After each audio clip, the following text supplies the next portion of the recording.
সেই গ্রামে তার থাকতো এক গরিব ছেলে, তার নাম ছিল যদু। তার ছোট্ট খড়ের ঘর আর ভাঙা নৌকাই ছিল তার সম্বল।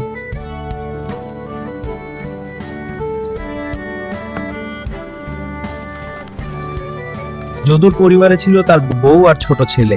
প্রতিদিন নদীতে মাছ ধরে যা পেত তা দিয়ে কষ্ট করে সংসার চলতো। অনেকদিনই পেট ভরে খাবার জুটতো না। একদিন ভয়ঙ্কর ঝড় উঠল, তবুও সংসারের কথা ভেবে যদু নদীতে গেল। সেই দিন যদুর জালে মাছের বদলে উঠল একটি পুরনো লোহার বক্স। যদু অবাক হয়ে বক্সটি বাড়িতে নিয়ে এলো। বক্স খুলে যদু দেখলো ভিতরে কিছু পুরনো মুদ্রা আর একটি ছোট সোনার মূর্তি। ওয়াও, এগুলো অনেক পুরানো আর দামি মনে হচ্ছে। গ্রামের প্রধান, আমি একটা জিনিস পেলাম।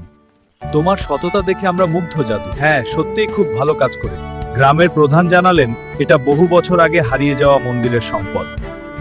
জাদু, এই হারানো মন্দিরের সম্পদ তোমার সততার জন্য। ধন্যবাদ, এটা তোমার প্রাপ্য। পুরস্কারের টাকা দিয়ে যদু নতুন নৌকা আর জাল কিনলো। তার জীবন ধীরে ধীরে ভালো হতে লাগলো। দেখ, আজ অনেক মাছ পড়েছে জালে। হ্যাঁ, এবার আর না খেয়ে থাকতে হবে না। হ্যাঁ, সবাই খুশি হয়েছে। এই গল্প আমাদের শেখায়, দারিদ্র্য থাকলেও সততা আর পরিশ্রম মানুষকে একদিন সফল করে তোলে। Please subscribe my channel, Shorty.